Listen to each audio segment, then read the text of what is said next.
intellectual disability and scientific research, from diagnosis to treatment.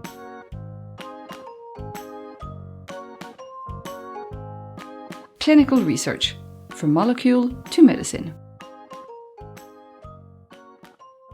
Thousands of molecules are studied in a therapeutic objective. All of them will not pass the different tests. Only one will become a drug. Here is its story. First, we need to identify the molecules of interest. It starts with the understanding of the disease, its clinical and biological signs, and also the mechanisms by which a drug could reset normal function of the organism. With this knowledge, the researcher thinks of some molecules that could be active. Once synthesized, these molecules go to the preclinical phase. After performing different tests at the laboratory and before turning to human beings, it is necessary to test the molecules on animals. These tests bring useful knowledge for the future drug, especially about its toxicity. We are trying to find what is called the non-toxic maximum dose. It is not possible to test directly on human beings. At the end of the preclinical studies, the researcher has an idea of the dose he can use on humans. All studies performed on humans must be authorized and be done with the patient's agreement. After full information, voluntary participants will sign an informed consent form. It is the participant who decides if he wishes to participate or not. A first phase, called phase 1, is then performed in a small number of healthy volunteers. It is the first administration on humans. We are checking if the drug is safe to use.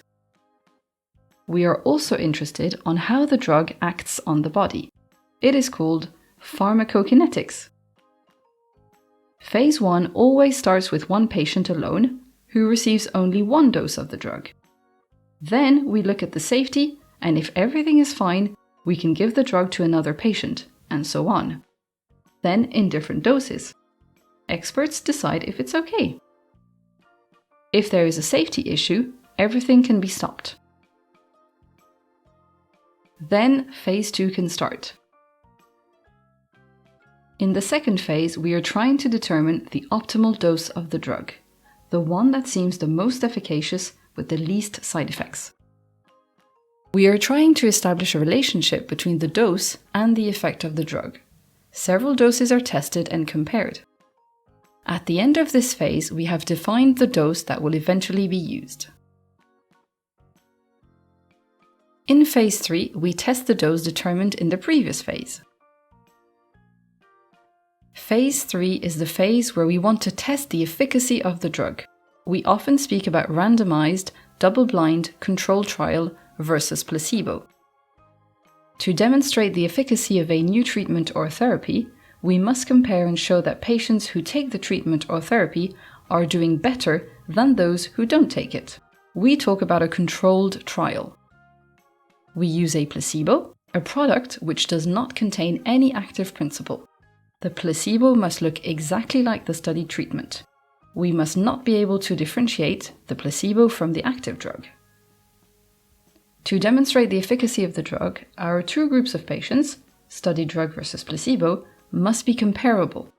To get comparable groups, we randomize, which means that we assign by chance one patient to one of the groups. Randomization equally distributes patients with specific characteristics in each group. Groups are thus comparable. To be sure that the patients receiving the placebo or the studied drug are followed up equally during the trial, we use double blinding.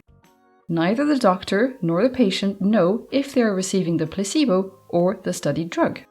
Randomization and double blinding are methods that avoid what we call biases, elements which can influence the measurement and the efficacy and lead to a wrong result. Finally, it is the marketing authorization. At the end of phase 3, if everything went well, a marketing authorization, MA, can be requested. Anytime during the development of a medicine, everything can be stopped because of safety issues or the inefficiency of the drug. All molecules tested will not become a medicine. Lots of molecules don't make it and fail. Results of preclinical and clinical studies decide of the success of a molecule. After marketing authorization, it is not finished for our medicine. It enters real life. Other studies can be conducted. They are called Phase 4 studies. They allow a better understanding of the medicine in real-life conditions. For instance, a better understanding of the safety of the medicine. Phase 4 clinical trials can be conducted to verify that under real-life use and in bigger size population, the medicine does not have other side effects, for example, not yet seen during clinical trials. This is why sometimes medicine can be retrieved from the market after a certain time in use.